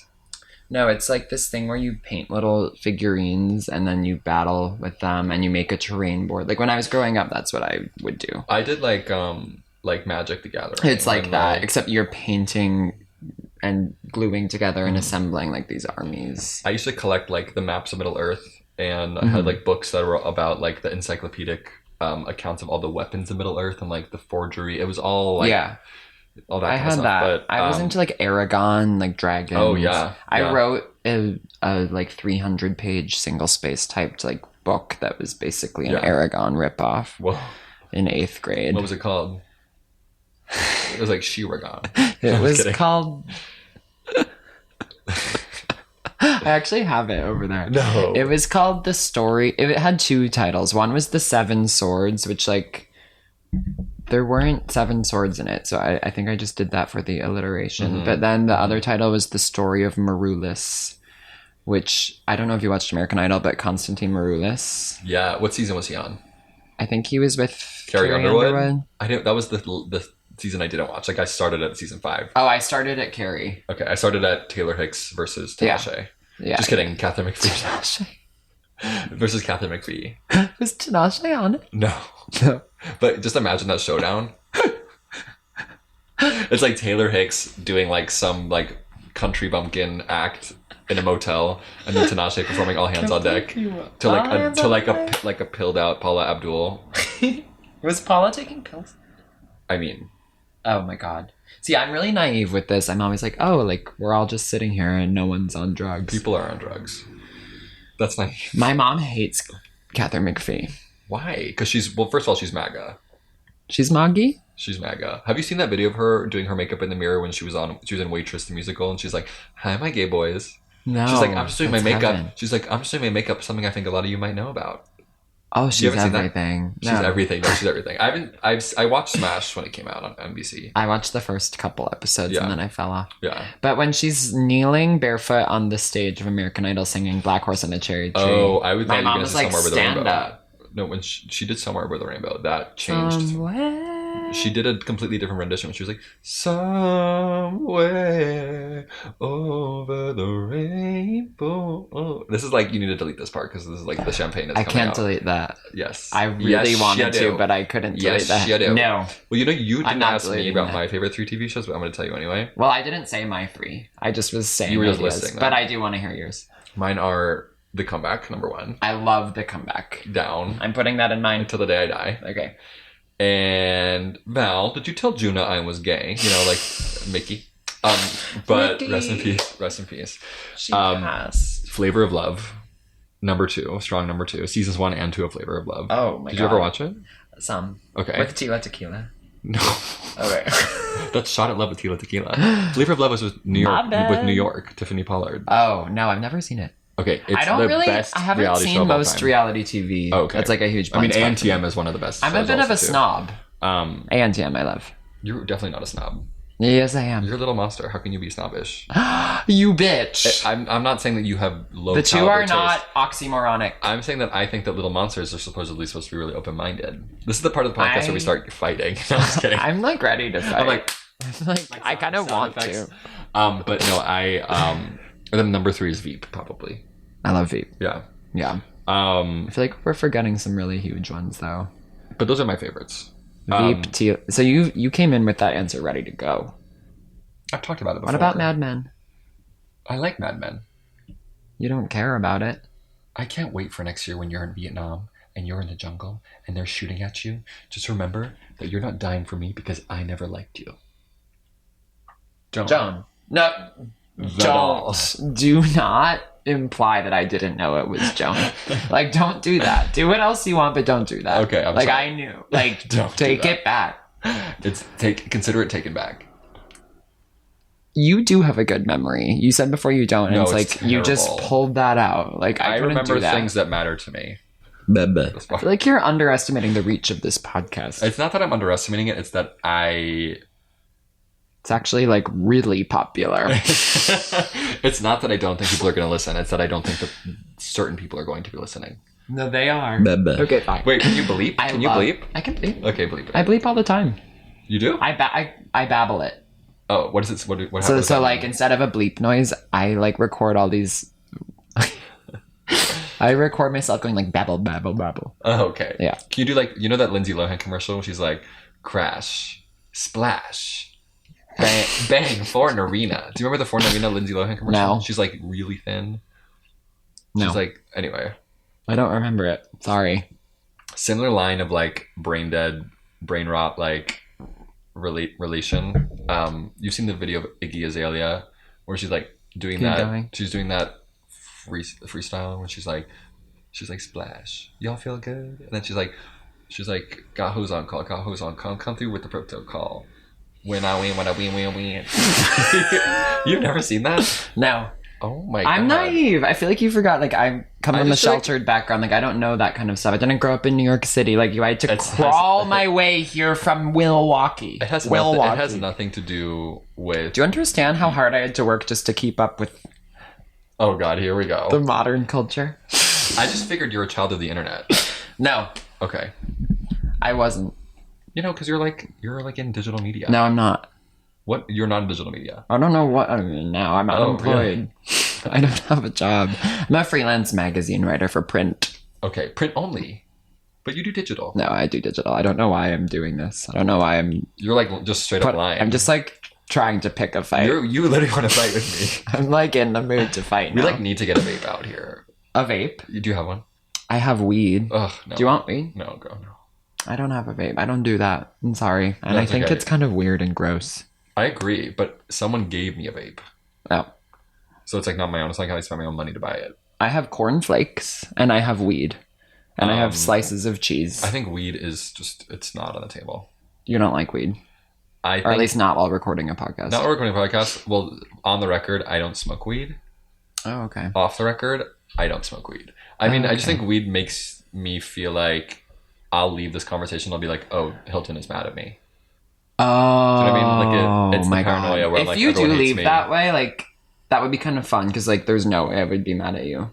But if you did, it would be like, oh, like Sandra's worried that I'd be mad at her. And I'll text you in a few days being like, hey, I'm really sorry for being so annoying. Like, I hope you're not mad at me.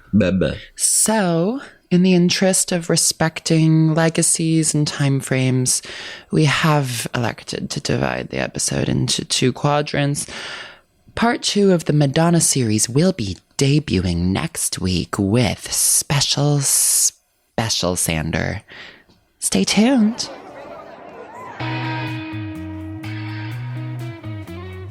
I'm gonna talk about all the things that I wanna talk about. We'll just keep talking. We'll just keep talking. Just keep talking. Talking.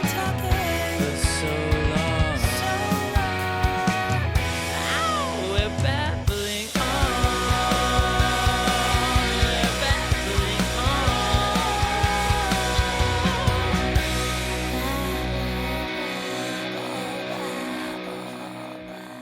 Babbling On is created, produced, and edited by Hilton Dresden. The theme song is by Benny Cotoletta, featuring Callie Baker, and is produced by Benny Cotoletta and Jack Krause. The artwork is by Hilton Dresden. Audio consultation from Kenzie Woodrow and Dallas Seeker. Special thanks to Alec Cohen, Natalie Rotter-Waitman, Molly Montgomery, Nick Krause, and to everyone who has subscribed to Babbling On the Substack and refused to shut the fuck up.